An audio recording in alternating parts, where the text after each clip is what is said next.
Salve peixeiros com orgulho, bem-vindos a mais um vídeo do canal SFC Raiz.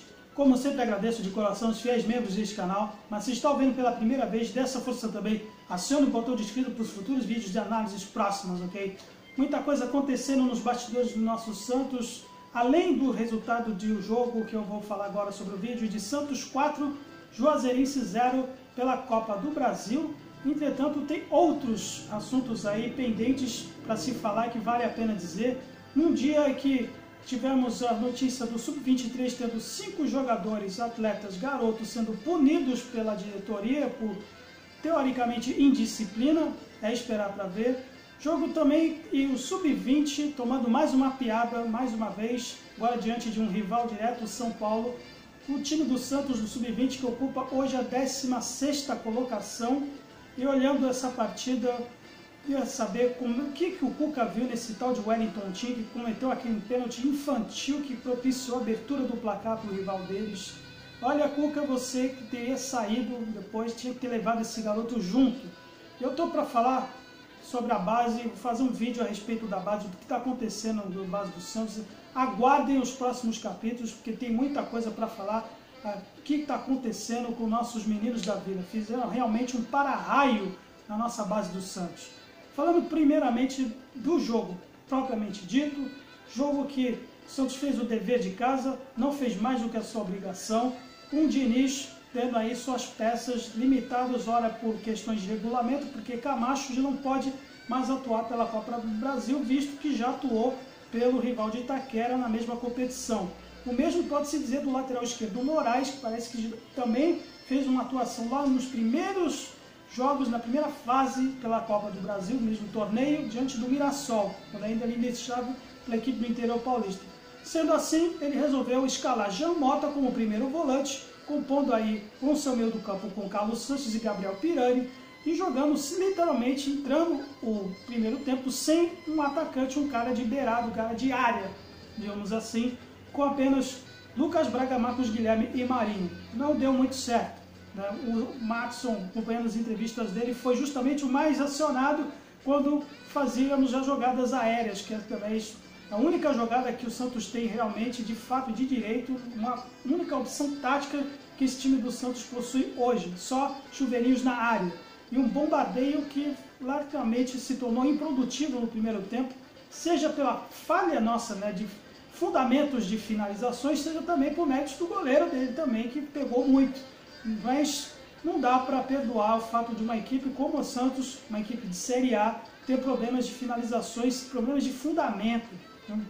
Não dá para aceitar, por exemplo, uma equipe que só tem uma única opção de ataque, que são justamente esses cruzamentos irritantes, sem quase nenhuma objetividade e com pouquíssima alcance. Quando, por exemplo, tivemos bolas paradas de escanteio, já é quase certeza que é literalmente um presente para a zaga adversária cortar e afastar, porque a gente não consegue ganhar uma bola de escanteio.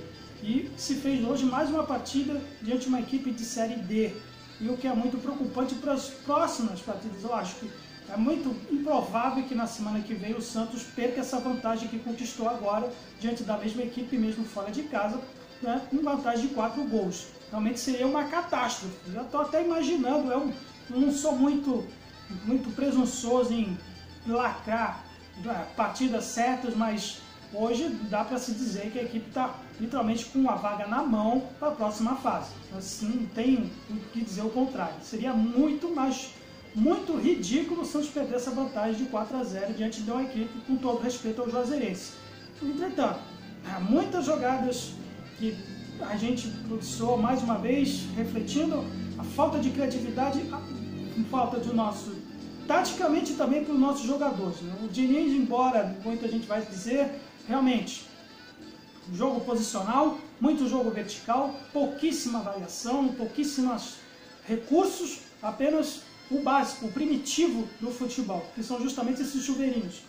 Eu tenho um pouquinho de crédito do Diniz agora, com mais críticas, todo mundo critica o trabalho dele até agora, dá um certo crédito pelo fato de ele ter pouquíssimo tempo de fazer treinos pesados, que é justamente isso é que está pegando, pelo menos no quesito dessa variação tática. Porém, não dá para perdoar também o aspecto que a gente não tem sequer uma jogada ensaiável de bola parada, um desafogo. não dá para realmente admitir que mesmo, né, agora, com certo tempo de trabalho, e não dá para se dizer que ele não esperava, ele já esperava esse tipo de coisa, com um elenco limitado, ele podia pelo menos ensaiar algumas jogadas durante os treinos. Isso não tem desculpa com relação ao trabalho do Diniz. E também falando desse elenco, o que ele tem no banco para compor, agora com a saída do Caio Jorge, que eu vou falar mais tarde. O menino Bruno Marques, que chegou a ser rebaixado para a equipe dos aspirantes, e demonstrou mais uma vez que esse garoto só tem tamanho, porque com essas bolas alçadas na área ele até conseguiu, é a única coisa, o único atributo que ele tem, mas chegou a perder 2 gols aí na cara, como de qualquer outro centroavante que mais acostumado, mais experiente não perderia. E depois, a única outra alteração que ele teve foi em relação ao Marcos Leonardo, esse garoto que já demonstrou ter muita estrela, porque sempre quando ele entra ele marca gols, e demonstrando também que ele podia, por exemplo, já ser um pouco mais aproveitado na equipe titular também. Embora ele seja um pouquinho cheio de marra, mas isso é normal, né, em se tratando de um garoto ainda de 18 anos. É algo que a nossa diretoria, o nosso corpo técnico precisa trabalhar. E ele focou, saiu, né, entrou no lugar do Marinho, que muitas podem ter não gostado da substituição, mas nesse ponto o Diniz tem um certo crédito nisso, porque Marinho tem essa característica de ser um cara que joga pela ponta, sendo canhoto e cortando sempre para dentro, e que na percepção do Diniz estava atrapalhando, né, esse desafogo que só se concluiu depois de uma jogada ensaiada, jogada coordenada com o Jamota, que jogando de primeiro volante nas outras, né, ocasiões em que ele atuou realmente na posição de ofício dele, ele fez uma bola alçada na área para a conclusão do Matos. Só assim mesmo que a gente poder desafogar. Depois vieram o gol do Lucas Braga, do próprio Marcos Leonardo e do Carlos Santos, que foi deslocado, né, com a saída do Marinho, né, um pouco mais liberado para a ponta. Finalmente ele conseguiu, ele que já estava apagado na partida, né, refletindo também essa falta de condicionamento físico. O Diniz está tentando aí dar uma minutagem maior física para ele, e ele conseguiu aí no finzinho da partida fazer o gol que entrou para a história, literalmente ele ultrapassando o Copete e se tornando agora oficialmente o maior artilheiro estrangeiro da história do Santos Futebol Clube. Aí que se conclua aí na passagem dele, que talvez tenhamos aí uma sorte feliz com ele na sua passagem como veterano, talvez um título. Muito difícil de se imaginar com um elenco desse, mas a gente precisa melhorar muito. E agora, pelo menos, se ele, o Diniz, puder aproveitar essa vantagem para dar mais rodagem para alguns outros jogadores na partida de volta e poder, pelo menos, né, fazer uma equipe alternativa e treinar essa equipe titular para esses fundamentos já citados, para jogadas ensaiadas, em especial de bola parada, para a gente não passar tanto perrengue contra times que jogam retrancados e a gente não consegue de jeito nenhum, mesmo com 25 chutes, sendo 3 chutes a gol hoje, né, contra uma equipe de Série D, muito pouquíssimo aproveitamento, mesmo com um placar dilatado de 4-0. É algo que a gente precisa trabalhar muito. Muito bom resultado, mas a gente faz mais do que a obrigação diante de um adversário com devido respeito, mas a equipe do Santos pode produzir mais e hoje, pelo menos, vamos dormir felizes com pelo menos esse desafogo, um leve desafogo nessa temporada 2021. Próxima partida diante da Chapecoense, outra equipe que está aí enfrentando dificuldades, mas também tem características de jogar mesmo em casa, jogando na retranca, né? E a equipe que nós temos é justamente isso, né? Mesmo o Diniz querendo propor o jogo, jogando em casa, lógico, mas nosso time é de contra-ataque. Não temos material humano para se fazer em posição de jogo. Isso se mostrou muito latente hoje. E para terminar, falando a respeito do Caio Jorge. Né? Caio Jorge finalmente aí foi sacramentada a sua transferência para a Juventus de Turim, que muitos, né, a nossa torcida já em rede social já está criticando o Caio com relação a algumas postagens que ele apagou, porque ele se revelou ser torcedor de uma outra equipe, porém não dá para se também perdoar, né, passar o pano mais uma vez na nossa diretoria, que mais uma vez permite que o clube passe por esse tipo de humilhação, mais uma vez um jogador que literalmente saindo de graça depois de tanto tempo, tantos anos se investindo na base com um garoto que a gente cuida, que a gente molda para que outras equipes, em especial do exterior, e agentes de jogadores façam a festa em cima da gente. Mas o nosso próprio Santos Futebol Clube se permite a isso. O caso do Caio Jorge é muito semelhante ao que aconteceu no caso do Lucas Lima, que também ficou meses e meses, para quem se lembra, dando migué se vai renovar e não renovou, e acabou indo até para um certo rival lá na Barra Funda, e Caio Jorge mais uma vez trilhando o mesmo caminho. Por culpa dele? Não dá para dizer culpa dele, na minha humilde opinião. Eu acho que mais por responsabilidade nossa, que se permitiu que o Caio Jorge tenha, ou seu agente tenha feito isso. E também um vacilo da parte do presidente Rueda.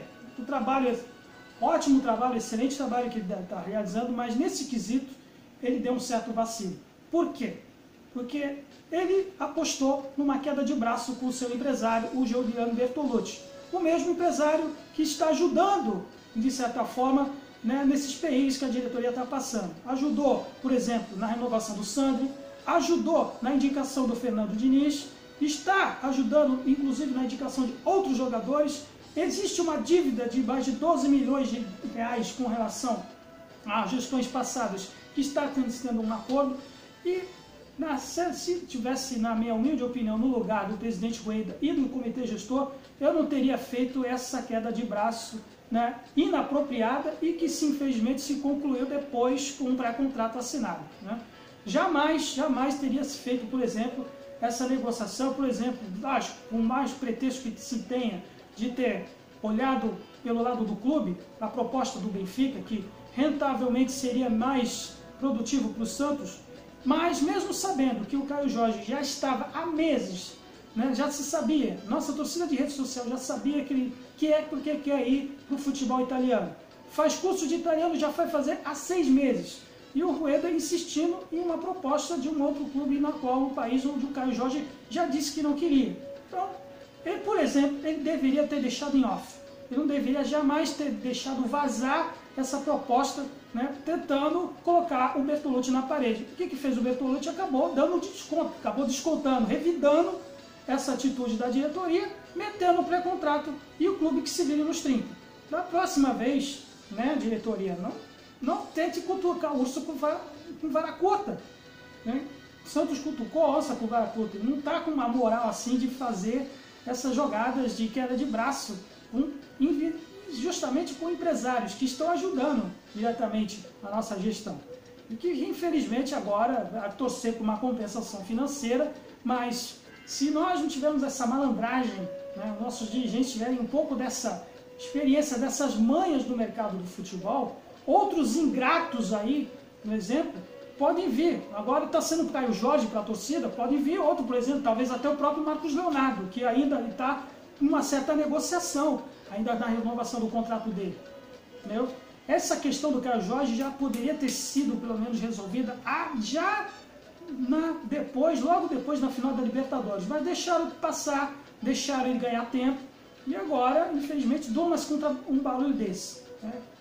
Tiver uma compensação financeira, aquele valor que a Juventus de Turim queira pagar, né, depois de tanto tempo investido em um atleta da base, né, Caio Jorge. Né? É que a diretoria precisa ficar um pouco mais esperta e perdeu um pouco esse tino, esse momento, não avaliou, por exemplo, as variáveis, não avaliou os antecedentes, justamente se tratando de um atleta que na gestão passada do presidente afastado, que nem vale a pena dizer o nome, né, chegou-se a ter um infortúnio de ter um agente autorizado pelo presidente na época, que ninguém sabia quem era, um espanhol, né, autorizando para ser negociado para a Inter de Milão. Põe esse no lugar do rapaz. Né? Como é que ele vai pensar agora? Agora tendo esse antecedente. Vai acontecer de novo, né, a diretoria tentando empurrar para um outro clube novamente na qual ele não quer? Pois é. Né? Eu acho que a diretoria deu um vacilo. Eu acho que tudo bem, não dá para se passar pano no Caio Jorge, mas acabaram permitindo ele ter esse direito, essa atribuição, e a diretoria podia ter ficado mais esperta, né? Podia ter olhado, ter calculado um pouco melhor, e essa negociação, infelizmente, não foi muito tratada, não foi, né, digamos, não teve um resultado esperado que eles queriam, mas foi mal conduzida essa negociação, que se culminou justamente nesse pré-contrato que agora, né, a diretoria vai ter que se virar. Né? Para evitar isso, e acho que sirva de experiência para outros atletas aí que estão com problemas de renovação de contrato, que, né, agora a diretoria precisa ficar mais esperta. Bom, galera, se você concorda, deixe sugestões de críticas também, se discorda também, para fortalecer o canal na seção de comentários. E como eu sempre digo, previna-se que a pandemia não terminou, mesmo você tomando vacina, beleza? Santos sempre santos, valeu, até a próxima!